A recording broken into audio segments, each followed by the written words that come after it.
miryango ivuga irondere kuri metero 19 25 31 na 41 ku mirongo ya FM mu karere k'ibiyaga binini no kuri internet kuri bbcgahuza.com.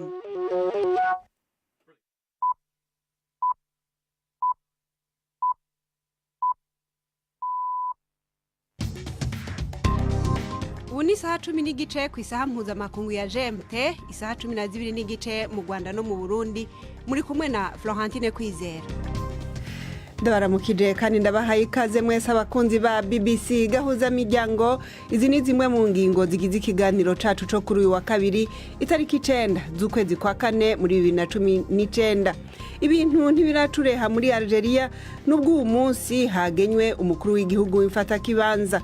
ONU imenyesha yuko abana batari munsi ya 14 bahitanywe n'igisasu muri Yemen. Muri iki kiganiro kandi ntabwo bareba niba naravuye muri FDL, bareba niba mfite ubushobozi bwo kuba nabakorera assistance. Mba numva nta mpungenge, ntawampura ibitekerezo byanjye cyangwa se amateka yanjye. Uyu ni Emmanuel Ndayisaba yahoze mu mutwe wa FDL mu nyuma agasubira mu Rwanda aho ubu ari umushingwamanza. Muramwumva muri iki kiganiro cacu atubwira ku buzima bwiwe mu myaka 25 iheze genocide ibaye muri ico gihugu. Tubafitiye n'urunana muri iki kiganiro gihagarikiwe na Mark Niyonkuru.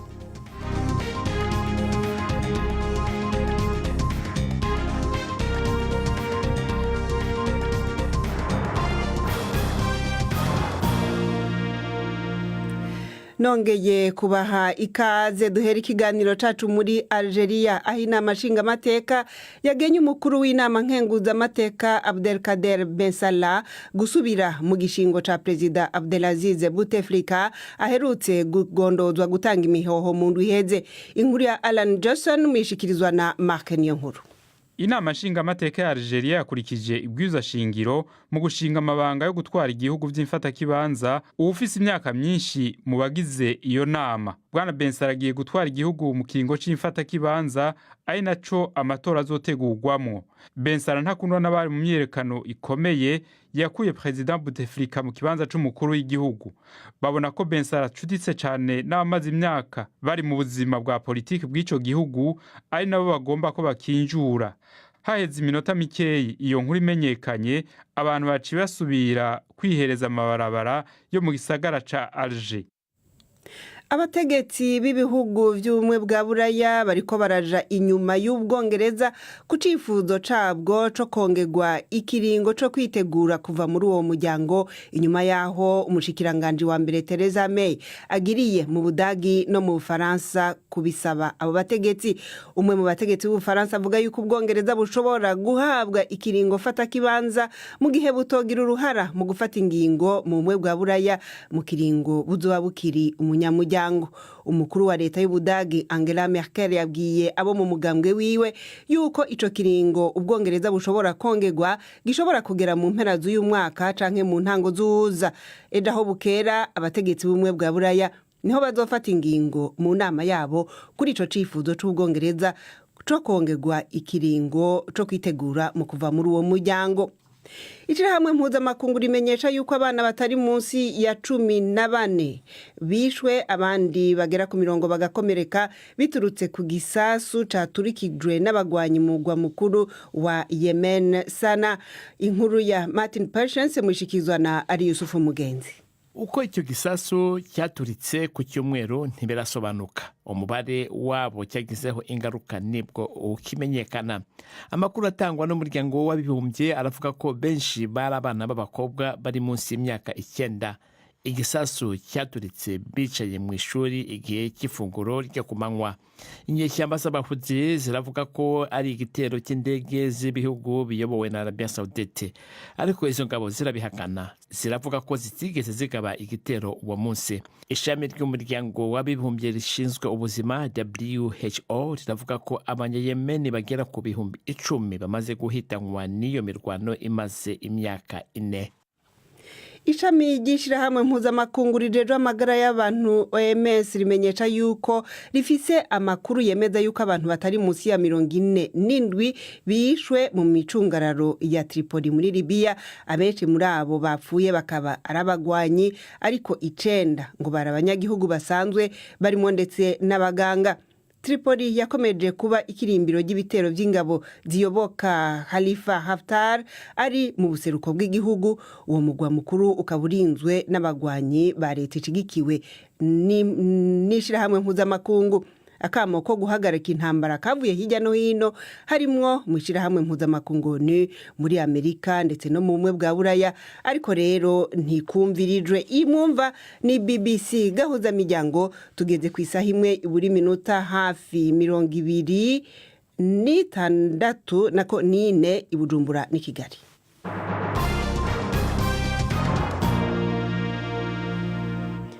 Abantu batari munsi ya 20 bishwe muri leta ya Kaduna iri mu buraruko bushira uburengero bwa Nigeria. Iki gitero kikaba kije gikurikira ibindi vyinshi byo kwihorahorana hagati y'abungere bo mu bwoko bw'abafulani n'abarimyi muri iyo leta ya Kaduna nyene. Abitwaje ibigwanisho barateye ikigwati mu mpera z'indwi heze, bicamwo abantu benshi barimwo abapolisi 2. Leta ya Nigeria iranegurwa yuko yananiwe guhagarika ubwo bwicanyi. Inkuru ya Will Ross mishikizwa na Jean-Claude Mwambutsa. Abantu benshi bakomeje kuzenguruka ibihuru mu nkengero z'imisozi ya Banono na Ongwar bikanga ko bashobora kongera kubona indi mirambo. Bavuga ko hatakozwe ibihagije ngo ibikorwa by'ubugizi bwa nabi bihoraho bihagarikwe hagati y'aborozi n'abahinzi mu gace ka Birnin Gwari nako kari muri leta ya Kaduna. Abantu barakaye bakomeje kwigabiza imihanda nyuma y'ikindi gitero cy'abajura bitwaje intwaro. Aka gatsiko k'amabandi niko kakomeje gutitiza uduce twinshi mu ntara ya Zamfara byegeranye. Igipolisi cyavuze ko hari sano hagati y'urugomo ndetse n'ibirombe bya zahabu, bityo ibirombe byose bikaba byabaye bifunzwe mu ntara ya Zamfara. Igipolisi n'igisirikare ngo byatangije umugambi wiswe Puff Order wo guhagarika ibi bitero. Umwitwarariko urakomeza kwiyongera mu makungu kibazo ca Republika ya Sudan, aho abanyagihugu bari mu myerekano yo gusaba ko President Omar al-Bashir atanga imihoho. Ubwongereza, Amerika hamwe na Norvege byagiye hamwe mu gutegura nako mu gutera kamo abategetsi b'iki gihugu bavuga yuko kigeze mu mayira abiri ngo bumvire ibyo abanyagihugu babasaba, bashireho ikiringo c'imfata kibanza cerekeza ku nzego za politike zihurikiyemwo bose. Mwitangazo ibyo bihugu bizwi nka Troika byasohoreye hamwe byemeye gufasha mu gutorera umuti kibazo c'ubutunzi gihanze ico gihugu ca Sudan. Uyu munsi ugize kane abari mu myerekano bacumbitse imbere y'icicaro gikuru ca gisirikare mu mugwa mukuru Khartoum. Bamwe mu basirikare barenze ku mategeko ya leta baja ahubwo gukingira abari muri iyo myerekano n'ubu igikomeza. Mu karere mu Rwanda mu kindi kiganiro twabateguriye muri yindwi yo kwibuka imyaka 25 jenoside ibaye muri ico gihugu, uyu munsi twavuganye na Maître Emmanuel Ndayisaba. Uyu yahoze mu ngabo za leta yise y'abatabazi, ikaba iregwa kugira uruhare mu bwicanyi ndengakamere bwahitanye abatutsi n'abahutu batagendera ku murongo w'iyo leta. Iyo leta imaze gutsindwa, Ndayisaba yindiye mu mutwe w'abagwanyi wa FDLR waharanira kugarukana ubutegetsi mu Rwanda. Mu nyuma yahavuye yitandukanya na FDLR asubira mu Rwanda, ubu akaba ari umwe mu bashingwamanza bakomeye bo muri ico gihugu. Mugenzi wacu Yves Bucana yavuganye nawe ku buzima bwiwe muri iyi myaka 25 jenoside ibaye mu Rwanda, abanza kumusobanurira uko yagarutse mu gihugu. Nahoze mu mutwe wa FDLR, nari mfite ipeti rya Gatanu, ariko nabanje kuba mu mutwe bita CRAP, cyo bita Commando de Recherche et d'Action en Profondeur. Nyuma nza kuba muri commandement cyangwa se état major ya FDLR. Uwo ni Maître Emmanuel Ndayisaba ansobanurira ubuzima bwe mu mutwe wa FDLR, umutwe yabayemo mu gihe cy'imyaka 6 mbere yo kugaruka mu Rwanda. Naje rero kuba mu duce dutandukanye twa Kongo, hari Bukavu, Walikale, Fizi, Breve Congo cyangwa se muri region Equatoriale. Avuga ko yaje gufata icyemezo cyo gutaha nyuma yo kubona ko ntacyo barwanira, na cyane cyane ariko ngo nyuma yo gusura u Rwanda we na bamwe mu bo bari kumwe bakabona intambwe rumaze gutera. Mu gutaha tuje muri visite exploratoire twasanze u Rwanda twari tuzi muri 1994 atari rwo tubona. Ubwo rero nta mpamvu yo kumva yuko nagombaga gukomeza gufata imbunda ndwanya intambara z'urudaca. Nk'uko bigenda kubahoze ari abarwanyi bo muri uyu mutwe batahutse banyura mu kigo cya Mutobo mu majyaruguru y'u Rwanda bakamara amezi 3 bahabwa inyigisho zinyuranye zirimo amateka yaranze u Rwanda n'uburere mboneragihugu, nyuma bagasubizwa mu buzima busanzwe. Ndayisaba yahawe imperekeza y'amafaranga y'u Rwanda 600,000 anishyurirwa amashuri yisumbuye ndetse na kaminuza. Kuki utakomeje igisirikare ahubwo ugahitamo kwiga amategeko kandi bigaragara yuko ukiri mutoya? Numvaga mfite inyota yo kwiga cyane ko jenoside yabaye ndi mu ishuri. Ngeze muri Repubulika Iharanira Demokarasi ya Kongo nakomeje kwiga amashuri ya secondaire.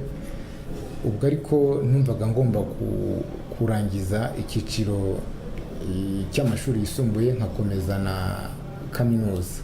Rero nahisemo kuba umwavoka maze kurangiza universite kubera ko mbona umuntu yisanzuramo, umuntu akigenga akunganira umuntu mu bwigenge n'ubwisanzure, urubanza umuntu yumva atemera ko ari ukuri ntaruburane. Impamvu rero ntabashije gukomeza igisirikare, numvaga nshaka kugira ubumenyi burenzeho, ntabwo numvaga nshaka gusubira mu bikorwa bya gisirikare. Ibihumbi birenga 20 by'abahoze ari abarwanyi b'umutwe wa FDLR bamaze gutaha bava muri Kongo mu myaka irenga 15 ishize. Bamwe bashubijwe mu gisirikare, abandi mu buzima busanzwe. Maître Emmanuel Ndayisaba akaba umwe mu bunganira rubanda mu nkiko. Ese yabamaze kwiyumva koko mu bandi baturage yasanze mu gihugu? Bona wenda nka 80% hari aho u Rwanda rumaze kugera mu kwiyubaka cyangwa se mu bijyanye n'ubumwe n'ubwiyunge. Mbibonera mu bakiriya banjye, ntago abakiriya mbona ari ukuvuga ngo ni abakiriya bavuye muri FDL cyangwa se n'abakiriya bavuye muri aka gace kanaka cyangwa se n'abakiriya b'ubwoko ubu n'ubu. N'abanyarwanda bose muri rusange.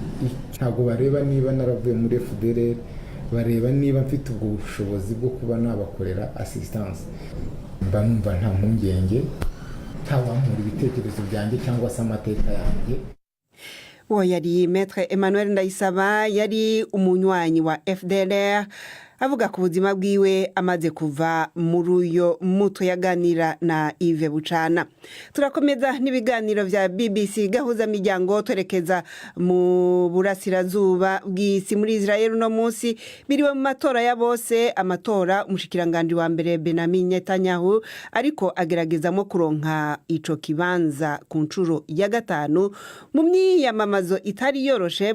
Bwana Netanyahu n'umugambwe wiwe Likud bari bahanganye n'urunani rwashize imbere uwahoze ari umukuru w'ibiro bikuru vya gisirikare Benny Gantz. Ibiharuro by'igendereza bikaba byerekana ko amajwi azoba yegeranye cyane kandi ko leta izova muri ayo matora ishobora kuba ari leta ihurikiyemo impande zombi zigizwe n'imigambwe mito mito. Imbere y'aya matora Netanyahu yahanganye n'ibirego vya ruswa bamurega ariko yakomeje kubihakana. Imbere yo kuja mu runana tubabwire yuko igipolisi mu Buhinde kimenyesha yuko hari igitero gikekwa yuko cagabwe n'abanywanyi baba Maoiste, abagwanyi nako baba Maoiste, gihitana umushingamateka wo ku rwego rw'intara aturuka mu muganga uri ku butegetsi. Abajeje umutekano 5 nabo barakomereka. Ico gitero cagabwe muri leta ya Chandigarh, kikaba kije mu gihe himirije amatora ya bose. Ubu naho n'umwanya w'urunana.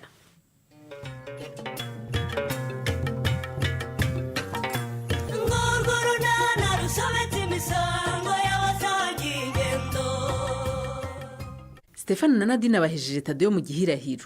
Hagati y'ibya Honorine na Karemera byasubiwemo. Birabagwa amahoro se n'urunana. Ariko suburi imyoza buri kanya ngo mwari kidevo. Ndeka nawe Shyaka. Sikunda kare nkaho hari uruhare mbifitemo. uzi ukuntu nahoraga nirata ku bagore dukorana ngo ufite umukozi w'umwana mwiza. yari atarakwiyereka nyine.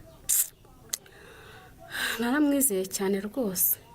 None ndebera, ndagera mu gikoni ngasanga ibikoresho byose byarangiritse, nareba imyenda y'abana banjye ngasanga yarayipfubije. Linda, wabwiye mama akagabanya umujinya. Ndamwita. Ngukubitira iki se wowe? Ndebera ariko Shyaka, ndebera ni ukuri. Abana banjye nta myenda basigaranye, yose yarayipfubije. Agakungu nyine. Ubu ngiye kumuhagurukira, njye ngenzura ibintu byose. Kandi tonta amufasha gufura. Ariko ubundi ufite amakuru ahagije Linda. Ni Karemera aza hano kangahe? Kangahe? Ariko Shyaka urasetsa koko. Urumva ibibazo baza Linda yabimenye. Atansiyo Linda z'ubwenge. Linda mbwira rata.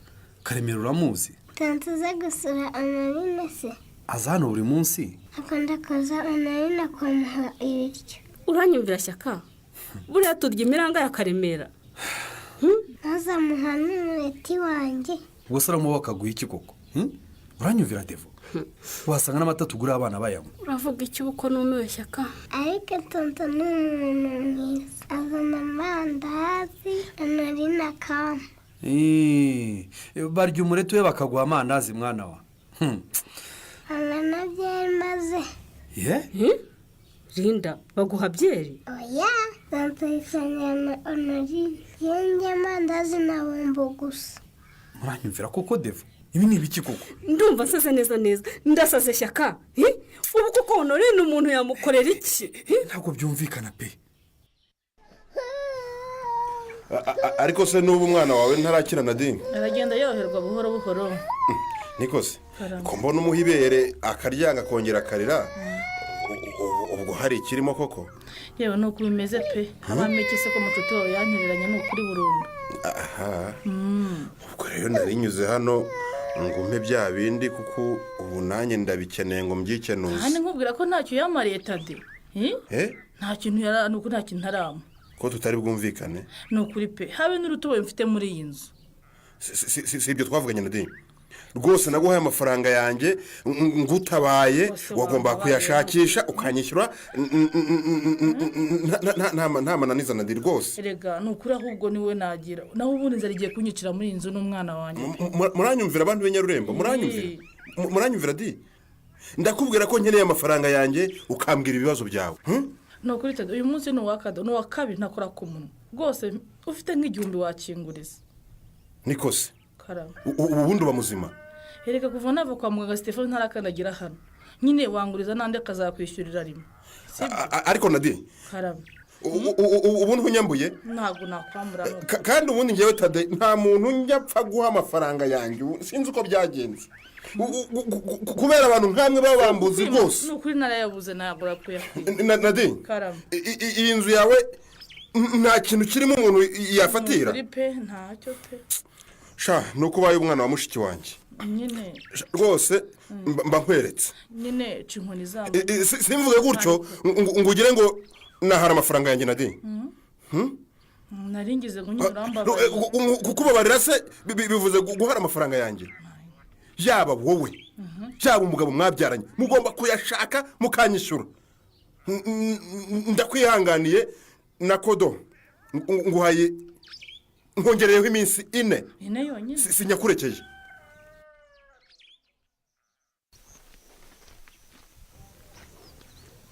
Linda umusize Shyaka. Mu Europeze na Nyese ngo bajyane nanze ka kubonurira. Ariko ubundi byukoherezwa n'iki Devo? Nanjye sinzi amarira turutse Shyaka. Nekereje uko narwaza indwara ziterwa n'imirire mibi. Nirirwa nigisha abandi numva birandenze neza. Nanjye byandenze pe. Tekereza ariko Shyaka, guhahira abana ibiryo bikagaburirwa Karemera ko. Ubundi buri Karemera wagira ubwenge. Ibintu bigomba guhinduka Devo. Tugomba gufata ingamba nshya muri uru rugo. Ese ubundi uwo mukobwa ari he? Honorine? Niko nori? Koko Shyaka, uzi ko nkanze. Torembese. Agatsinda kitabisha amaguru nk'imbwa. Niko nori. Niki twagukoreye gituma ushaka kuduhemukira koko? Uramwinginga ubwinyigamo ibikise. Nakoze iki se kandi? Nakoze iki se kandi? Taruko gakanura nta n'isoni. we rero waguhaye uburenganzira bwo guhindura urugo rwacu bare na resitora ibyo muvuga simbizi rwose mbese ngo ntubizi Honore nta resitora njyamo maze mwumva nabi nakubajije ngo ninde waguhaye uburenganzira bwo guhindura urugo rwacu akaba na resitora bya Karemera Karemera se ya Karemera nasoni nawe gabanya umujinya Shyaka urakanga Honorine cyane ubona ahetse umwana ubwo nturiye umwana hasi koko Honore mome ubwo urumva nasoni ufite koko Honore tukwizere tugusigira urugo rwacu birimo byose n'abana bacu nurangiza uruzanemo abasore mu inzoga urambeshyera rwose sinywa inzoga Karemera muvuga n'ukuri yaje hano rimwe gusa aje gutira ishoka none ugiye no kutubeshya Honore kandi nyamara ubu nagucisha mu rushyi ukabona kuvugisha ukuri niba hari uwamubonye hano rwose nuko yasanze ndi gukoropa nkabura uko njya kumurebera ishoka ceceka Honorine rero niba udashaka kutubwiza ukuri ufata utwawe twose utuvire mu rugo urumva mama ari uranyirukanye niba udashaka ko tukwirukana tubwiza ukuri ahubwo usurarizwa n'iki Karemera zanga mukarya mukanywa n'inzoga cyangwa uracyabihakana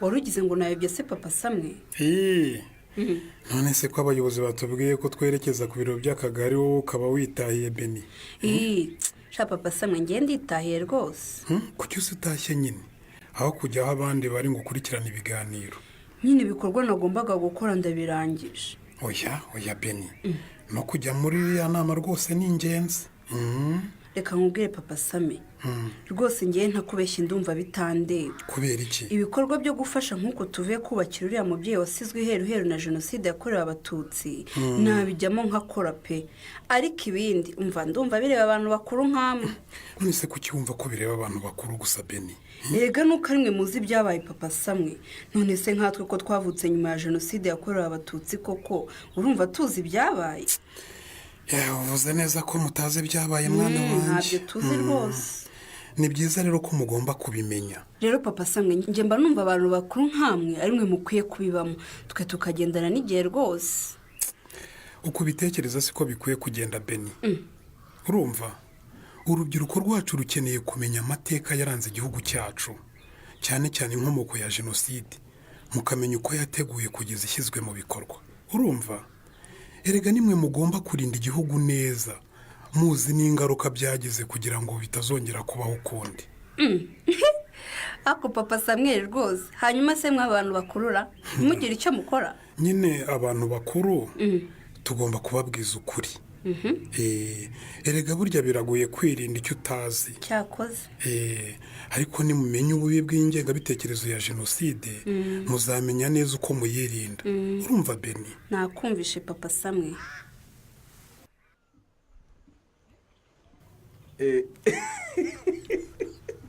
ariko ubwo uraseka iki Stefa ndaseka wowe niko burya wumva umuntu ari uko umureba umuntu aguturutse inyuma reka dajwe nawe se werekeje mu nama ku kagari nagushakaga cyane Stefa telefone yanjye yazimye sinabona umwanya wo kujya kuyishyiramo umuriro naho ubundi mba naguhamagaye ntekera kagishyushye se wabonye oya da ni ukwishyuza amafaranga yanjye nagurije Nadine uti sinakubwiye se ko nasanze umumotari ari hafi kumufata mu ijosi ubwo yavaga mu bitaro ariko se ubwo urumva utandenganya wa mugabo we uranyishyuza amafaranga harayo wampaye niba utabyumva neza ndabisubiramo amafaranga nkwishyuza nayo nishyuriye umumotari wakuye Nadine umugore wawe n'umwana wawe ku bitaro none se mugenzi wanjye ko wumva wayishyuye Nadine wagiye ukayamwishyuza ukareka kwishyuza Stefan ko numva ushaka kubigira birebire Stefa ahubwo ni wowe ushaka kubigira birebire wishyuza utagurije kandi uwagurije ahari ariko nayatanze ntabara umugore n'umwana wawe Nyiramariza se ko wagize ngo ndakina nawe Stefa nanjye ariko ntabwo nkina nawe Tade wagize gutererana umwana wawe ararwara araremba ntiwamugeraho ndamutabara none ugiye kumpindura umusazi Stefa ariko uyu mugabo umenya atumva ikinyarwanda ntubwire mu gishinwa ching chong chong chang wabyumvise nakubwiye ngo niba waragurije Nadine genda umwishyuze ureke kwishyuza Stefano. Ibyo ni ibimwaro bikuvugisha indimi zitabaho Stefano. Abagabo nkamwe mu byaro mukikuraho inshingano zo kurera n'ubundi nta mutima mugira sha Stefano. Ariko uguzi ku muzi ubwenge niko ubwo rero waragiye ujya inama na mwene wanyu uriya kugira ngo muzandye amafaranga yanjye. Ubugezaho uteka ko ngewe Tadeo mwene ngira inshuti nshaka kurya amafaranga yawe Stefano. None naho ugeze Stefano. Abuzwa ni Stefano nguhaye umunsi nejo utanyishyuye amafaranga yanjye uzaba ureba uko imizinga itava mu imyibano neza ibyara amabanga bizajya kwira byose byagiye kumugaragara. Inyarurembo bazakota abana n'abagore bazakuririmba. Bane terabwoba aho ngaho. Okay. Urankanga njyewe urankanga se wagiye kuguriza Nadina uwongishije inama Stefano ngenza amayeri yanjye. Ngisha inama nari kukubuza ndakwereka.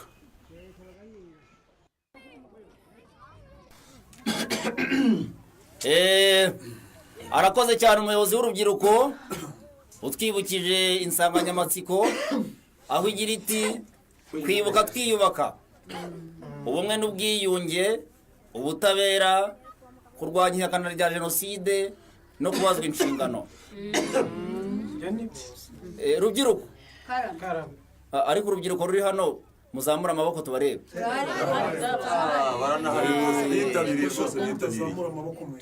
Rwose mwabibonye rimwe benshi cyane sibyo? Ni byiza ko igihugu cyacu gifite umubare munini w'abantu bakiri bato, bivuze ko ubwo dufite amaboko menshi kuko nimwe imbaraga z'igihugu sibyo rubyiruko? Yego rwose mumenya mwabana. Rubyiruko rwacu rero mukeneye kumenya amateka nyakuri yaranze igihugu cyababyaye. Nkuko nabibabwiye nimwe imbaraga igihugu gifite, nimwe mwakigira cyiza cyangwa kibi. Jenoside yakorewe abatutsi rero mu mwaka w'igihumbi 1994 ni isomo rikomeye. Mujya mubyumva ko hari urubyiruko rwakoze jenoside.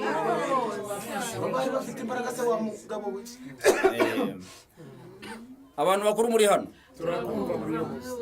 dufatanye tubwire urubyiruko amateka y'ukuri, bamenye ibyabaye mu gihugu cyabo, basobanukirwe jenoside icyo ari cyo, ingengabitekerezo yayo n'ingaruka zayo. Rubyiruko kandi mwirinde ibinyamakuru bikwirakwiye ku mbuga nkoranyambaga. Ibyo binyamakuru bihakana kandi bigapfobya jenoside yakorewe abatutsi. Mushishikarire kwiyubaka ubwanyu, kubaka umuryango nyarwanda n'igihugu cyacu. Murakoze cyane. Muhungire kuri uwo ari we wese waba bibamo amacakubiri agambiriye kubacengezamo ingengabitekerezo ya jenoside. Nk'uko nabivuze mbere, muharanire ubumwe bw'igihugu cyacu. Twese rero dufatanyije twiyubake, kandi uwo ari we wese uzashaka kuba bibamo ayo macakubiri muzamudutungira agatoki.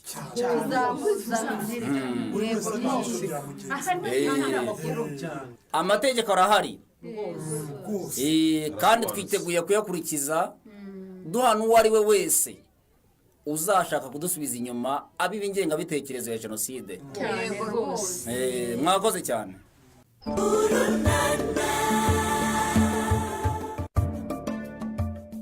Ikinamico Urunana mwitegurirwa n'umuryango Urunana Development Communication, mukayikurikira kuri radio BBC kuwa 2 no kuwa 4 saa 12:45 z'umugoroba.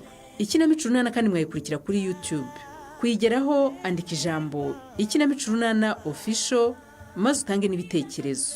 Uramutse ufite ikibazo cyangwa igitekerezo kandi wifuza kutugezaho, watwohereza ubutumwa bugufi bwanditse kuri telefone igendanwa 0783 18 10 64. Mushobora kandi kunyuza ubutumwa kuri page yacu ya Facebook. Kwigeraho no kwandika ijambo Urunana. Dusubikiye ikiganiro Urunana cy'uyu munsi naho butaha. Barakoze bagenzi bacu bo mu Runana, nibo basana basozereye kino kiganiro cacu cyo kuri uyu wa kabiri. Tukirangize tubashimira mwese abadukurikiye, baba abo twari kumwe ku rubuga rwa Facebook, mwaturaba muri Nyabugogo, Cibitoke ca Rugombo, Mugimbu wa Bubanza, Muyinga, Karuzi, Kibagabaga, ku Gisenyi, Kacyiru ndetse n'ahandi. tubibutse yuko mushobora gusubiramwo kino kiganiro ku rubuga rwacu rwa interinete kuri bbc.gahuza.com. Iki kiganiro mwagishikirijwe na Florentine Kwizera, cari gihagarikiwe na Mark Niyonkuru. Mwese abahisemwo BBC Gahuza Miryango turabashimiye, mukomeze kugira ibihe byiza.